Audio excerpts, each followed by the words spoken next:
সাহসী যুবক রাজু দূরের শহরে কাজ শেষে গভীর রাতে আটকা পড়ল। থাকার জায়গা না থাকায় প্রভাবশালী রফিক সাহেব তাকে তার বাগানবাড়িতে রাত কাটানোর প্রস্তাব দিলেন। রফিক সাহেব রাজুকে বললেন, আমার বাগানবাড়িতে থাকো, তবে একটি কথা, আমরা কেউ বেশিদিন টিকতে পারিনি। তার চোখে ছিল এক রহস্যময় হাসি, যা রাজুর কৌতূহল বাড়িয়ে দিল। রাজু বাগানবাড়িতে পৌঁছে দেখল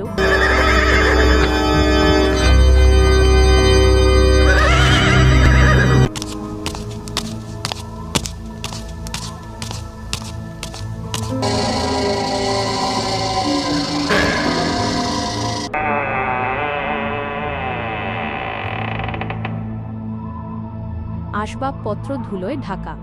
রফিক সাহেবের কথাগুলো তার মনে ঘুরপাক খাচ্ছিল, এক চাপা উত্তেজনা তাকে গ্রাস করল। গভীর রাতে যখন চারপাশ শান্ত, হঠাৎ ছাদের ওপর থেকে এক অদ্ভুত খসখসে আওয়াজ আসতে শুরু করল।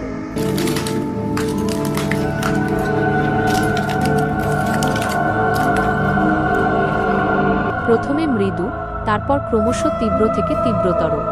রাজুর বুক ধুকপুক করে উঠল। রাজু তার টর্চলাইট জেলে জানালার কাছে গেল। আলো ফেলে দেখতে চাইল কি ঘটছে, কিন্তু কিছুই দেখা গেল না। শুধু আওয়াজ বাড়তেই থাকল, যেন কোনো অদৃশ্য শক্তি লাফালাফি করছে। ভয়ে রাজুর শিরদাঁড়া দিয়ে হিমেল স্রোত বয়ে গেল। সে কম্বল মুড়ি দিয়ে চোখ বন্ধ করে শুয়ে রইল, কিন্তু আওয়াজ থামছিল না। অবশেষে সে নিজেকে বোঝালো, ভয় পেলে চলবে না। সাহস সঞ্চয় করে রাজু আবার টর্চলাইট হাতে নিল এবং আরও সতর্কভাবে জানালার বাইরে তাকাল। সে জানতে চেয়েছিল কিসের আওয়াজ এটি।